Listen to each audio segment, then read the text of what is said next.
Министерот за економија и труд Бесар Дурмиши денеска го објави почетокот на имплементацијата на оперативниот план за вработување, отварајќи ги првите два конкурси за неповратни грантови за самовработување на лица од и до 29 години, како и за лица со инвалидитет. Денеска официјално го објавуваме јавниот повик за две од најзначајните мерки од оперативниот план за вработување за 2025 година, кои имаат за цел да ја поддржат самовработеността на невработените граѓани евидентирани во Агенција за вработување. Јавниот повик треба да ги поттикне сите заинтересирани граѓани кои имаат идеја или вештина да аплицираат и да ја искористат можноста за поддршка при основање на сопствен бизнис. Конкурсите со кои започнува имплементацијата се следните.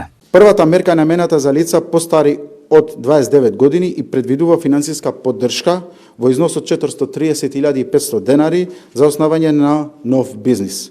Втората мерка е креирана за младите до 29 години возраст, кои имат можност да добијат поддршка до 615.000 денари за создавање на сопствен бизнис.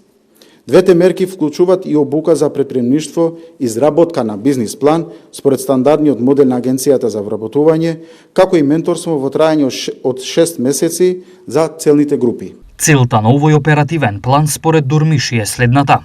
Ова е пример за наш пристап што е директен и конкретен. Не само ветување, туку реални можности за вработување и развој во нашата земја. Ги повикувам сите граѓани кои имаат идеја, занает или волја да започнат нешто свое да аплицират. Државата е тука за да ја поддржи вашата иницијатива и да ја претвори во одржлива и реалност.